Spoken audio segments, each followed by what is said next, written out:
The Khasi Students Union Mawlai Mawroh Circle had organised the Maitshaphrang Interdong Football Knockout Tournament from the 26th to 28th of January 2023, where 7 localities comprising of 8 teams had taken part. In the final match, Umsohklur locality beat Ping White by 5 goals to nil. The president of the Khasi Students Union Central Executive Committee, Lombok Star Marngar, who had graced the event as chief guest, also distributed the prizes to the winners in the presence of the president of the KSU Mawlai Mawroh Circle, Biang Borlang Palyar.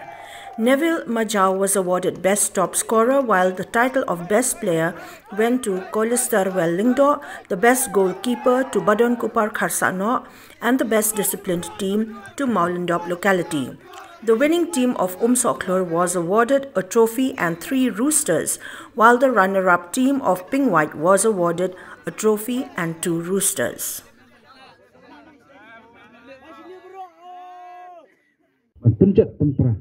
Paniha pasotu kini jing sniu kiwan hakadur jong jing sopa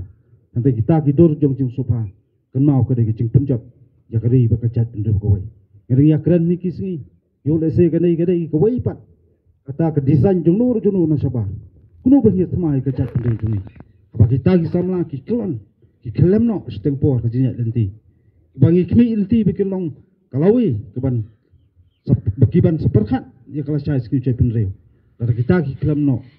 kalau wei bakum no, cuba cari pendiri dengan yo, bat manupat, banwan, jika ban sop spany, banwan, jika ban serpai, kam tam kun menu banwan, jika ban teipat, jika cari pendiri ujungi.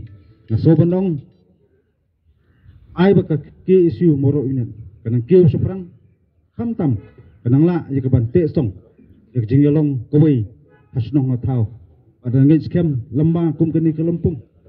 Asyam you kini kebu kam tam fi ki kun samla le ka snong moro obo ka kerbo kolong min syakmat ni terong lem ya kalang ko jong geri bekerja untuk kawai.